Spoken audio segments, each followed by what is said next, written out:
Good evening and welcome to the Walking Dead Sport Group here at HCAM. My name is Keith O'Brien. To my left is Jason McCarthy. Forgot your name because you haven't been here in weeks.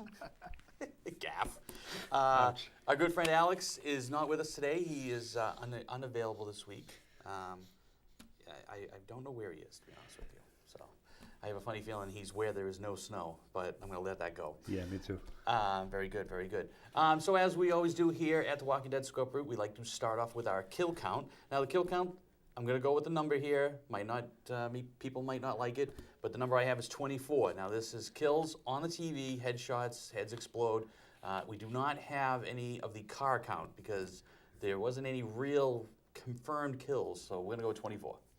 You have to. You have to go with confirmed kills. Have to go with confirmed kills. We've always gone with confirmed kills or headshots or gunshots because we know that they can all shoot. Even on the run.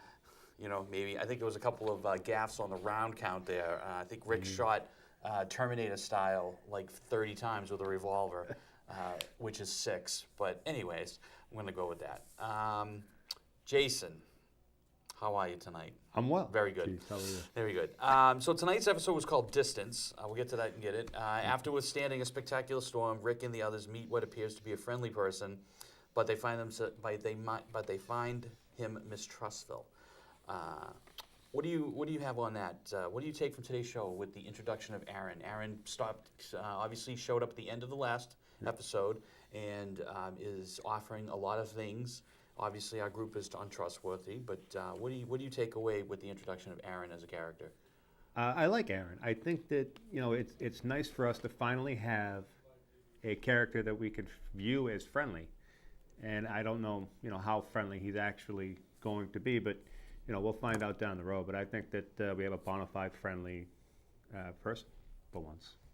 For once, yeah. For once, I took from it. My original stance is that our group has always welcomed people in before, and now they just don't trust anybody, and they immediately go for the as we see in the beginning of the show, he's talking. Rick's not buying a sales pitch, and Rick drops him UFC style with one shot, and he goes down. My point is Rick is getting aggressive, and he's protecting the group, but the group isn't trusting anybody anymore. It's almost like in the beginning, they trusted people, and they got hurt. Now they're actually, are they not the untrustworthy group? I think Rick's main fault is he's being overcautious. And I think the group is finding fault with that. I don't think that makes them untrustworthy. I think that, their lack of trust in other people is well-founded. But they have to do what they have to do in order to protect themselves. Right. But what I'm saying is he offers a community, he offers a safe place, he offers them, I guess they have to audition or try out to be in their group, but as Michonne said in the beginning, or as Glenn said towards the middle, he hasn't lied to them. He's told them everything. He came with one other person. He did freak out when he saw the other flare, but it seems like he was nervous about his partner. Okay, I'll let that one go. Well, my response to that, Keith, is that's the same type of thing that they were told about Woodbury. Right, but that's my point. Terminus. Right, they trusted both Woodbury, as Rick had said to Michonne. I've seen this before at Woodbury. We saw this at Terminus. My point is this guy is offering them sanctuary. If this is, let's just go on faith here that this is a safe place and they're going to be safe. Are they not? Is Rick and his group, Rick specifically, being the aggressive group towards their group? Even though Rick is the main characters in our show, and we know what they do. It just seems to me that he didn't trust him from the get-go, and he was very aggressive because they've been hurt so many times. They've had to give up so much, and he's obviously protecting his family. It's always about, I'm not taking my family in there unless he's protected, but he's protecting his family, protecting his group. And like I had said online earlier that he didn't ask the 3 questions. And it wasn't until Michonne is driving down the road, she's looking at the photos, and she's like, wait a second. Did anybody ask the 3 questions? See, I thought he was going to ask the questions as soon as they took the gun from Aaron. That's what I would have thought. I was waiting for the 3 questions all along, He's got a gun. He must have used it. I mean, it wasn't more than a couple of weeks ago that they asked Father Gabriel about the 3 questions. Yeah. It's like this guy didn't even get the 3 questions. He just got right crossed. So That was funny, and I like his reaction to it too. Yeah, yeah, he was very LL Bean guy. I'm gonna Yeah. steal that from the booth. I'm gonna steal the LL Bean guy. You know, LL Bean catalog guy Aaron gets a little dirty, but now comes to find out we know why he's Mr. Clean. You know, let's see. Yeah. No, I'm kidding. What else do you have from? What do you take out of the show called Distance? Really, I think that the only thing I can Well, that's the end of think that with distance. distance is distance from A to B. I mean, Oh no. the distance from the beginning of the zombie bowl-a-thon, where they ran them all over to the end. I don't know. Honestly, I could not catch a reference between the two. I love that. You know, I don't know the distance. I don't know if it means. I guess it means to me that they're are they going the distance, or are they going? They're going to follow through and go all the way. I mean, they're trying to get to D.C. He keeps mentioning that it's near Alexandria, so they're getting closer. Bless you. Another comment from the booth. Going to the booth. The production value around here is so low. Anyways, so they're going. You know, my guess is are they? You know, they're all in. They're going the distance. You know, they voted. You know, first Rick said we're not going. Then Michonne stood up and definitely portrayed a better leader and said, no, I think we need to go. Somebody else speak up. Somebody else say something. Yeah. And then Rick says we will go.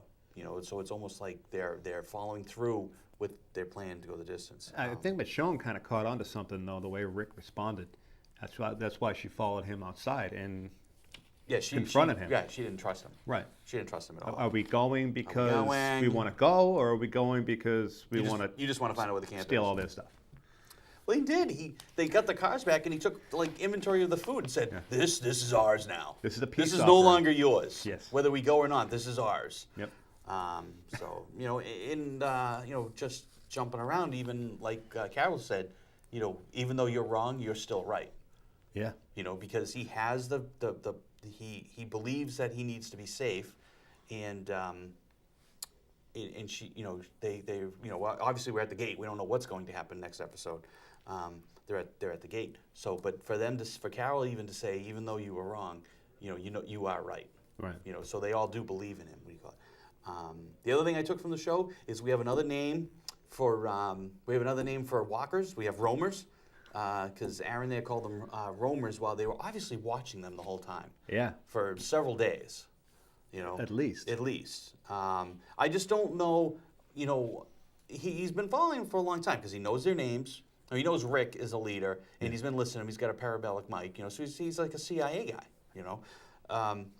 But he says, you joining our group will make us stronger. Yeah. You know, and if you take from that Michonne has realized you didn't take any photos of any people. You've taken all these photos, but there's no people in here. Yeah. You know, it's like your group is going to make us stronger. You know, and Is one that of the because things they're a group of two? Yeah, but you said it, and I had mentioned online that is them attempting to get there. Is that part of the audition Yeah. or tryout? Is that their you know, their audition, their path of whatever, you know, to show. You saw the military commandeering of the whole situation by Rick, the way he did it strategically. You know, you do this, Mm-hmm. and everybody dispersed. They knew their roles, and under Rick, that's how it's been. Yeah. And I think that's what led me to believe, you know, initially that's the audition. It's very truthful. Yeah. I mean, I think that, I believe that maybe, I first thought that was going to be the audition. You know, I'm here to get you, and now we have to see how you do to get there. So. Yeah. Let's take 23 instead of 16. Yeah, let's take 23. Let's take 23 and 16. I wouldn't take 23. You got to take 16. We've already cleared 16. Right. Again, you know, seems like a far off distance for them to say they've cleared 16. Right. What do you have for favorite moment? You know, initially it was, you know, the little bowl-a-thon right through all those zombies. That was great. But, you know, the reference to Dale with the batteries, you know, Dale's teachings, that, you know, that's how Glenn knew that the batteries were hidden under there. I thought that was a pretty cool tie-in. I took from that too. I thought that too. That I said, oh, we got another RV back, and now all of a sudden I'm thinking to myself, if it breaks down, Glenn can fix it. And sure enough, it breaks down. You know, poor Abraham, You know, I mean, I love his line. I don't know, it wasn't my line of the night, but it was one of the many line of the nights. You know, you might as well paint this red and put a ladder on it. You know, because it's a, good God, Alex is back. No. Dead. Not quite, Yeah. but anyway. We got bugs here at HCAM. Friend. But I'm not sure if I had a favorite moment. Because I know it's on one of your line of the nights, so I don't want to put it down. But Oh, don't worry about it. no. I got 3 of them. No, oh, you got 3 of them? Yeah. You know, I like Aaron's coming. Like, wow, I almost said his character coming out, but I did.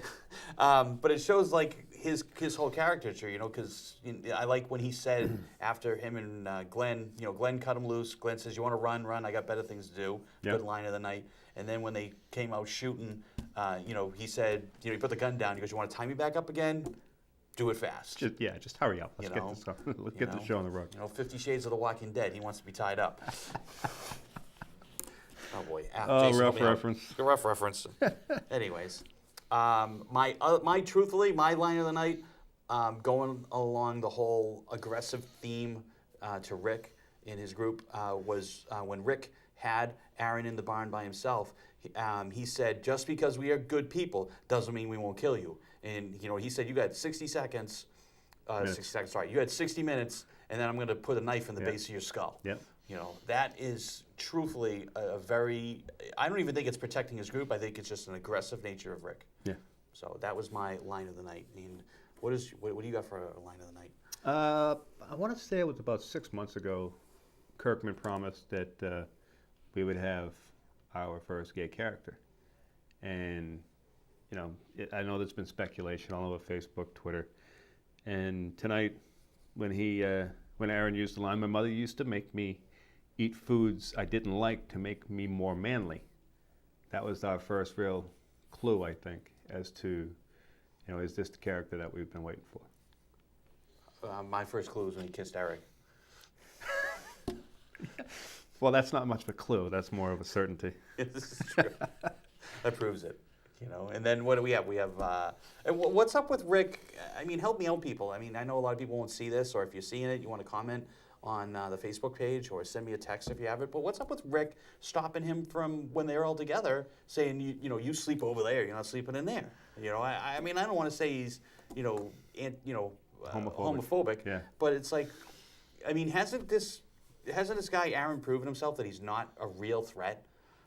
You know, and then he says we caught, and then he says, "Nothing's going to keep me away from you. You might as well shoot me." Yeah. And then he starts walking, and Rick gets, and then Glenn. You know, Glenn gets in the middle of somebody else again. He does that a lot. He does that a lot. I think. But I don't understand. What's Rick's premise for separating those two? I mean, he's not a threat at that point. But you got to remember, Rick's a cop, and his first. And not anymore, he isn't. Well, yeah, that's true. But you know, he still has some of that mentality. And his first thought is separate the two. They can't scheme. They can't plan. They can't kiss. He's got a broken foot. Right, but they. Can't kiss, really? No, I mean, like, you know, that's just never mind. But Really? essentially, they can't be together and do anything that's going to be negative for the Careful, group. family show. I meant scheming and planning. Scheming and planning. He's got a broken foot. Still, come on, that's I know. smarter than that. I don't know. I just don't like that. I mean, personally, I think that was just. I don't know. I think that was wrong. If I have a favorite moment of the show, I have the worst part of the show. I don't think that. I don't like that.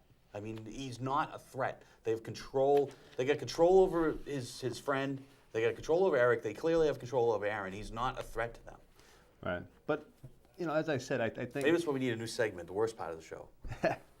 Rick is trying to keep them apart for probably several reasons. Like I said, like you had mentioned, you know, and I jokingly said kiss. I think he might be a little homophobic. If he is, you know, he was just kind of, you saw the look on his face when he was watching them. But, you know, these two, he doesn't know anything about them. And he will never trust the two of them until he's been in that community for at least a month Yep. and has an idea. He's just the furthest thing from trusting person, Yeah. you know. I asked online, in case Kathy's watching, I asked what's your favorite moment of the show online, just to add to our show. because show prep around here is like non-existent. So Kathy writes, hearing the kids and the look on their faces. I guess you can hear the kids playing over the fence and the look on their faces, mostly Rick's faces, and they need a break, meaning they need a place where they can relax. I would assume would take a break and breathe, as you say, shave. Yeah, that And needs then to she happen. writes a close second was the punching of Aaron. So another person that loves the right cross there, the UFC punch KO. You gonna get rid of that? I was trying to get rid of that. Trying to get rid of that. Somebody online, Nice Morin writes arrival at Alexandria. So that's the favorite part is they pull up. Again they pull up. I mean they didn't pull up to Woodbury like they're pulling up to this fence. So it's definitely different. Yeah, they kind of snuck up in the middle of the night. Yeah. Well, they had they first they got kidnapped and then they snuck up. So. Yeah. And he mentioned too. I mean, that's what he was looking for. He was looking for some kind of sound from within the community that says, Okay, go ahead. we're Finish. safe. Right, but as he had said to Michonne, when we got to Woodbury, what did you hear? Nothing. Nothing. It was quiet. When we pulled up to Terminus, what did you hear? Nothing.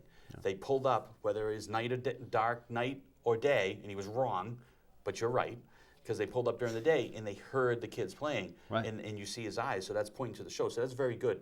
Good of Kathy to pick that up, whatever you are. I think it was It's that one. That they hear the sounds of the thing. It's probably a tape player. like the Indianapolis Colts pumping in crowd music. Ooh, ouch. Football reference. Ooh, I like it. I had to go there. You had to go there. What do I got? I got Romers. I got that. I got that. I got that. What else you got? What do you got? What did I learn, I guess? What did you learn? We still got 10 minutes. Oh, predictions. I don't have any predictions. Cross that out. You don't have any predictions? No. You know what I didn't notice, and maybe somebody online, when they see the show, maybe you want to comment, is there's been a lot of reference to the clocks with the, a lot of people talk about the clocks in the background, and it's reference to like seasons, season 5, episode 11, which we're on, or Yep. like a couple of weeks ago, we did pick up on it, that the clock during season 5, episode 9 was at 5:09. I didn't see any 5:11 reference, I didn't either. except for my pants, because I had 5:11 pants on, but that's it's a long way to go for that. Well, what are your predictions for the longevity of their time at this community at Alexandria? I will go with the same feelings as Kathy here online, that yes, they truly do need a break. They've been on a road. Yeah. And that's where, like, somebody had mentioned earlier online about Michonne. Why does Michonne want this so bad? And I can't remember your name, but it's in there. They said, why does Michonne want this bad? Maybe she just wants to have a break. Michonne was alone. And I will talk about this. Michonne was alone for the longest time. Then she found Alex, help me out. Oh yeah, Andrea. He's not really here. I'm just joking around. So she finds Andrea, and she's with this group, and she seems to be relaxing because they're in a protected state. I don't think she likes being out there anymore. I think she wants to find some place to be protected, and they can relax. And as Kathy says, good for you. And they can relax and like debrief and shave. That's a huge And thing. find a place of refuge so they can all calm down and relax and breathe, shall we say. Because they've been on the road what seems like forever, but it's probably a short time. But they've been struggling for so long. And I think for prediction values, I would hope that maybe this truly is a place that is safe, not as safe as Eugene led us to believe that there's a bunker and they got the cure and we're going to save the humanity. So that's Which kind was a lie, that's by kind the of way. my prediction. I don't know if you knew that. What? That he doesn't know what the cure is. No, he does not know what the cure is. I think it's going to be a long time that they're here. I think that, for the most part, it'll definitely be through the end of this season. I mean, there's still things that we need to see. I mean, yeah, it could be a ghost town for all we know. But if this is a true community, I think that they might have found something that they can stick with for a while. I think we're both in agreement on this, but why don't you give me your favorite kill? Woo! There's a hint. I did have something else when Glenn was smashing The Rock. The Rock. Yes, the head smash against The Rock is always a great kill in the But show. yeah, you hit the nail on the head right there. Ric Flair. Ric Flair. Ric Flair, absolutely. Ric Flair, That was my F-L-A-R-E, Ric yeah. Flair. We had a few references on tonight's thread with a few Ric Flair with the woo, and we had an instant meme from somebody else. I just keep going back to that one now. No. So yeah, I think favorite kill. I did like Glenn with The Rock. Yeah. I thought that was good. But yeah, Ric Flair takes the cake today.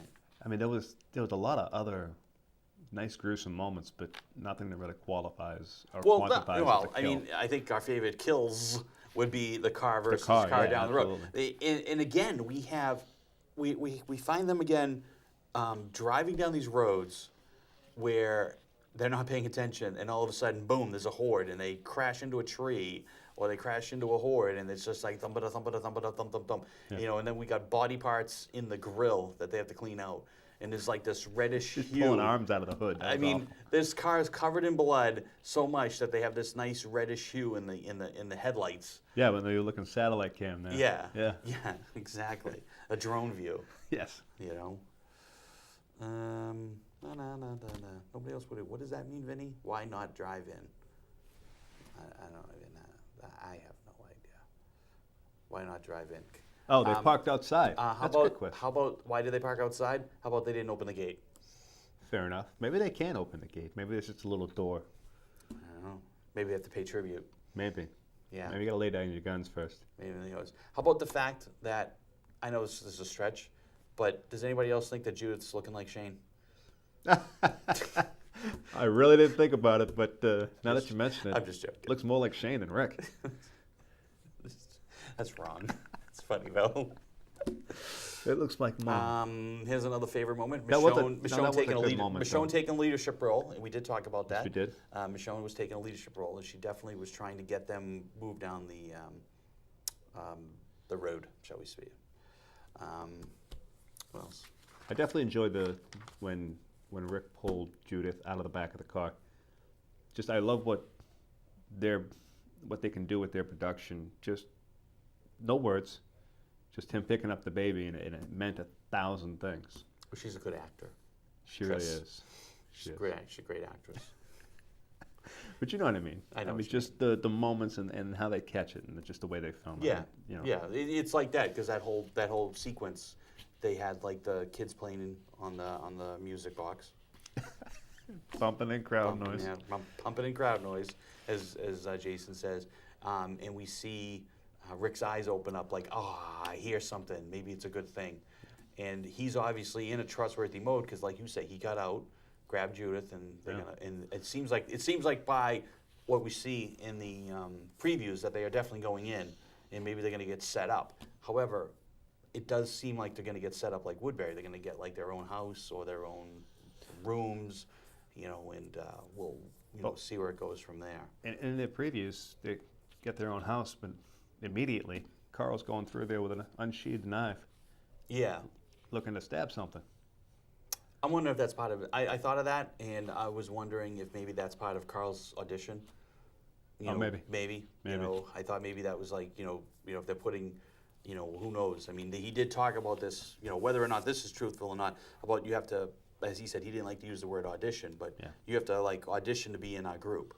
If they're going to let him in, they must have some kind of, Alexandria Funhouse plan for them so they can know what they're capable of. But if they've been following them this long, they should really know what they're capable of. Absolutely. And if, I guess and that brings up another point. If they've been following them and they know what they're capable of, do you just open up the gates and let them in?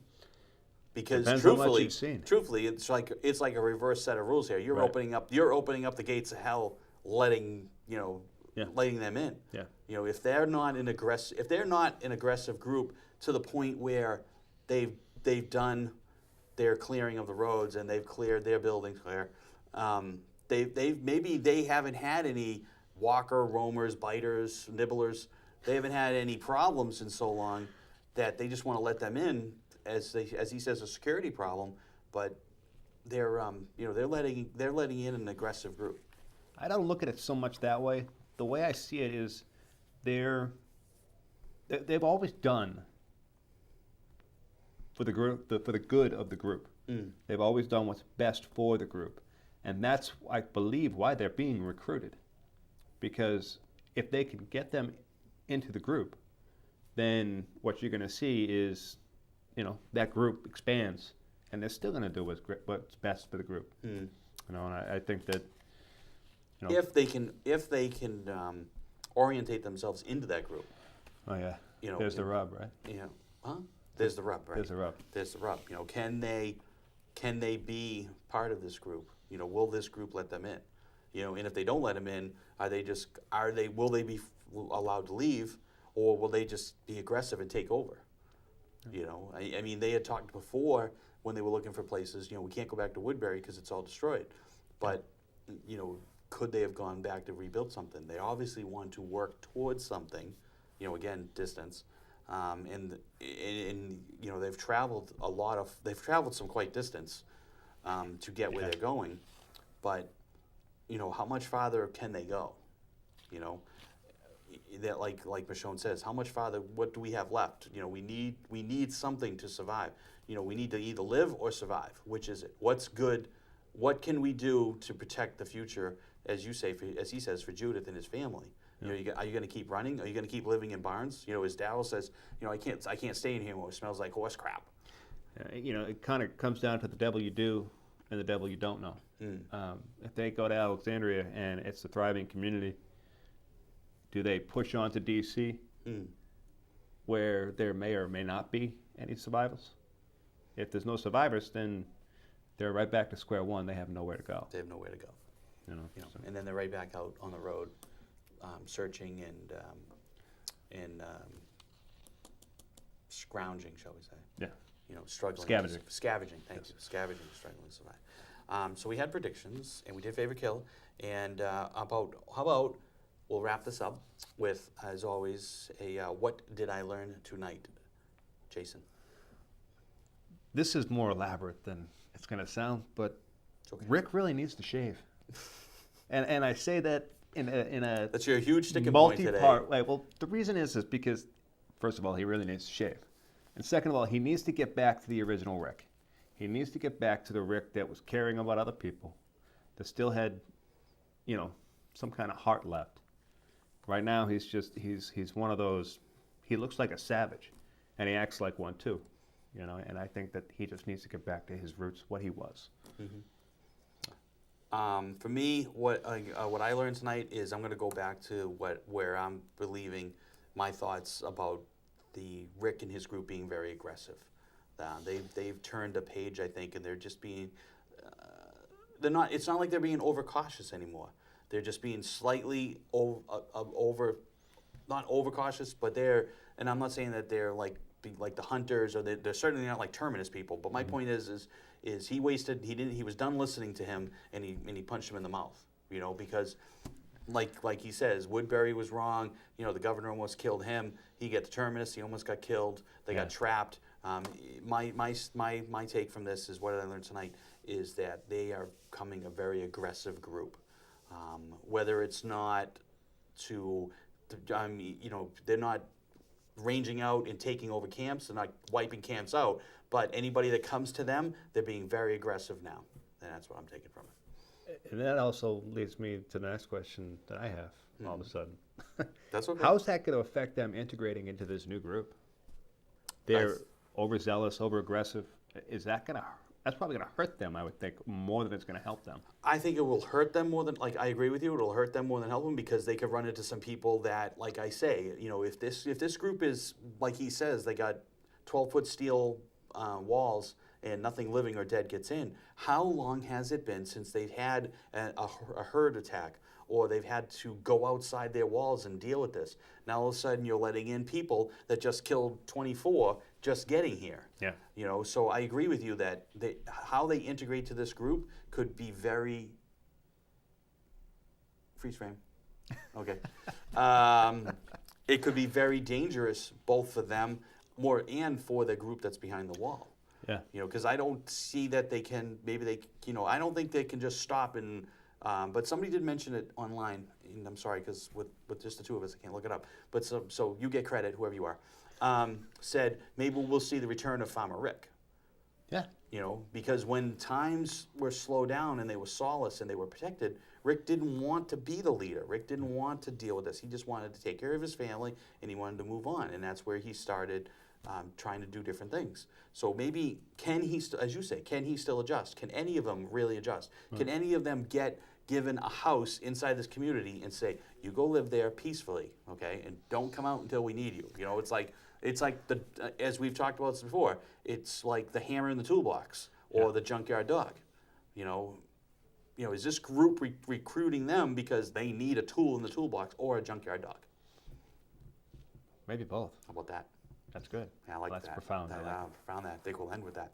Sounds good. So here we are, Walking Dead Support Group. You can find us on Facebook, which is Walking Dead Support Group on Facebook. Just send us we comment every night during the show on a live feed, so there's no spoilers for anybody on the West Coast or somebody that watches next week.